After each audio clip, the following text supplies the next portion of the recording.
In a world that often glorifies kindness, we are taught from a young age that it is a virtue worth pursuing. Phrases like, "kill them with kindness," or "what goes around comes around," reinforce the idea that being generous and helpful will ultimately lead to fulfillment and happiness. However, as someone who has experienced both the highs and lows of kindness, I've come to realize that excessive kindness can have detrimental effects on our lives, leading to emotional burnout, disappointment, and even manipulation. In this video, we will explore 8 significant ways that being too kind can backfire. Supported by personal anecdotes and reflections on my journey, we'll delve into how our well-intentioned acts of kindness can inadvertently harm us and how we can find a balance that preserves our well-being while still allowing us to be compassionate toward others. So, let's dive into the often overlooked realities of kindness and discover how we can navigate this complex terrain with wisdom. One of the most damaging aspects of being overly kind is the high expectations we can develop regarding how others should respond to our generosity. When we continuously offer our time, resources, and support, we may subconsciously believe that those we help will reciprocate when we find ourselves in need. This belief can lead to a profound sense of disappointment when our expectations are not met. I remember a time when I volunteered for a local charity, dedicating countless hours to organizing events and providing support to those in need. I poured my heart into this work, believing that the community I served would be there for me during my own challenging moments. However, when I faced a personal crisis, I found myself feeling isolated. The very individuals I had supported were absent when I needed help, and the disappointment was crushing. This experience taught me an important lesson. Kindness does not guarantee reciprocity. Many people operate under their own circumstances and struggles, and our generosity may not always elicit the responses we hope for. The Stoic philosophy emphasizes the importance of accepting things as they are rather than relying on others to fulfill our emotional needs. By giving without expecting anything in return, we can protect ourselves from the letdown that often accompanies high hopes for reciprocity. Moreover, cultivating emotional separation from the act of giving can lead to a more balanced state of mind. Instead of viewing kindness as a transaction, we can approach it as an opportunity to practice compassion without the burden of expectation. This shift in perspective allows us to give freely, while also safeguarding our emotional well-being. An unfortunate consequence of being overly kind is that it can lead others to perceive us as weak or overly accommodating. This perception can create a dynamic where people take advantage of our willingness to help, expecting us to handle their responsibilities and challenges without any pushback. I once had a friend who was the quintessential yes person. She would agree to every request for help, whether it was covering a shift at work, helping with a project, or simply listening to someone vent about their problems. Initially, this made her popular and well-liked, but over time, she began to feel overwhelmed. Her kindness was exploited, and she found herself stretched thin, juggling numerous commitments while feeling unappreciated. When she finally mustered the courage to say no, she was surprised by the respect that emerged from her boundaries. People began to see her as someone who valued her time and energy rather than as a doormat for their demands. This shift in perception was transformative.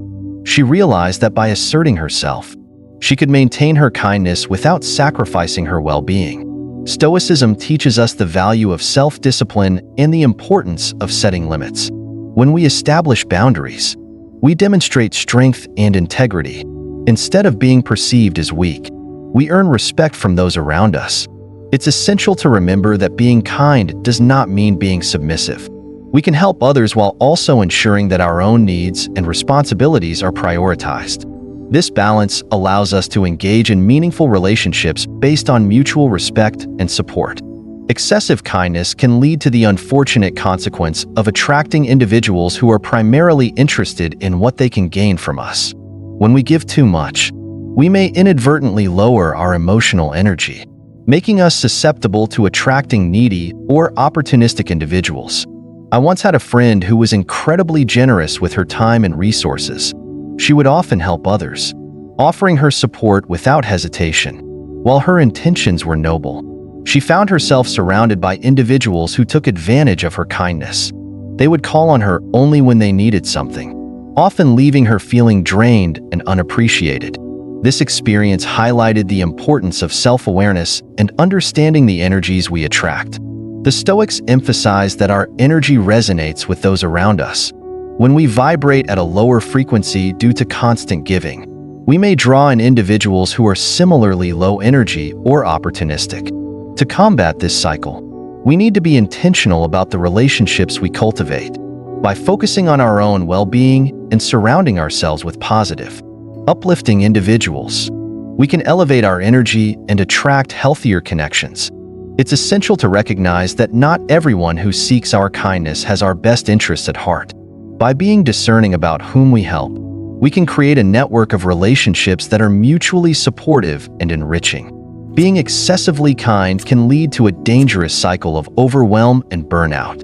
The constant pressure to help others while neglecting our own needs can create a toxic environment where we feel drained and unfulfilled. I once witnessed a colleague who was a natural caregiver, always putting others' needs first.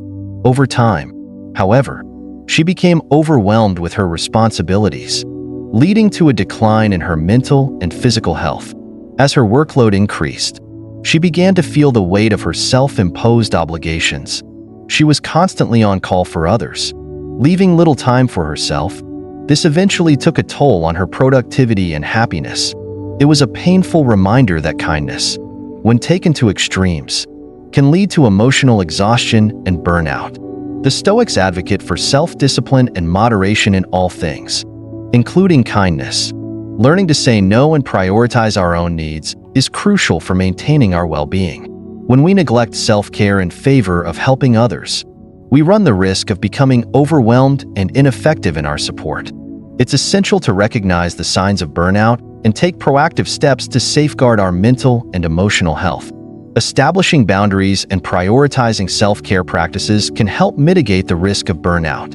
Engaging in activities that nourish our well-being, whether it's exercise, hobbies, or simply taking time to relax, allows us to recharge and show up as our best selves. By caring for ourselves, we can continue to extend kindness to others without sacrificing our own well-being.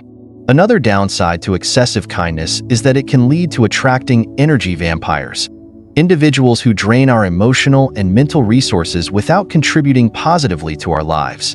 These people often seek out those who are generous and willing to help, but they do so without any intention of reciprocating or supporting us in return. I once had a friend who was incredibly generous, always lending a listening ear or a helping hand.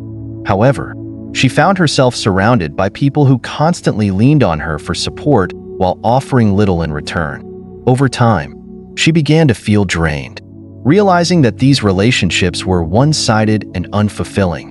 Recognizing the presence of energy vampires in our lives is crucial for maintaining our well-being.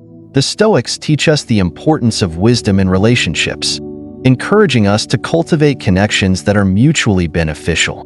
By surrounding ourselves with individuals who uplift and support us, we create a positive environment that fosters personal growth and happiness. It's essential to set boundaries with those who drain our energy. This might mean distancing ourselves from certain relationships or having honest conversations about our needs. By prioritizing our emotional health, we can avoid falling into a cycle of negativity and resentment. One of the most insidious aspects of kindness is the guilt we can feel when we choose not to help others. This guilt can be paralyzing and may prevent us from prioritizing our own needs or establishing healthy boundaries. I remember a time when a colleague approached me for help on a project. I was already overwhelmed with my own work, but I felt guilty saying no. I ended up sacrificing my own deadlines to assist her, leading to frustration and resentment. This cycle of guilt can create a toxic environment where we feel obligated to help others, even at the expense of our well-being. The Stoics encourage us to practice discernment and understand that we cannot help everyone. It's essential to recognize our limitations and prioritize our responsibilities. When we feel guilt for not helping, we must remind ourselves that it is okay to say no. By setting boundaries, we can maintain our emotional health and ensure that we are genuinely able to support others when we choose to do so. Finally, excessive kindness can lead to the fear of being judged by others. When we go out of our way to help, we may feel pressure to meet others' expectations, fearing that they will view us as unkind or selfish if we choose to prioritize ourselves. I've experienced this firsthand, feeling the weight of others' expectations as I navigated my commitments. There were times when I wanted to say no or take a step back, but I was terrified of how others would perceive me. This fear can create an unhealthy dynamic where we feel trapped in a cycle of constant giving, unable to break free without facing judgment. Stoic philosophy teaches us to focus on our own values and not allow others' opinions to dictate our actions. It's crucial to recognize that we cannot control how others perceive us. By remaining true to ourselves and our values, we can navigate the complexities of kindness without compromising our well-being. In conclusion, kindness is a powerful virtue, but it is essential to approach it with wisdom and balance. By recognizing the potential downsides of excessive kindness, we can cultivate healthier relationships with ourselves and others. Practicing self-care, setting boundaries, and being discerning about the relationships we cultivate are all vital components of maintaining our well-being, while still extending kindness to those around us. The Stoics remind us that true kindness arises from a place of inner strength and balance. By prioritizing our needs, we can show up as our best selves, capable of offering genuine support without losing ourselves in the process. Let's embrace kindness as a beautiful virtue while being mindful of its complexities. By finding a balance, we can foster meaningful connections and create a positive impact on the world around us without sacrificing our own happiness and well-being. Thank you for joining me on this journey of exploring the multifaceted nature of kindness. If you found this discussion valuable, please like, share, and subscribe for more insights on living a fulfilling life.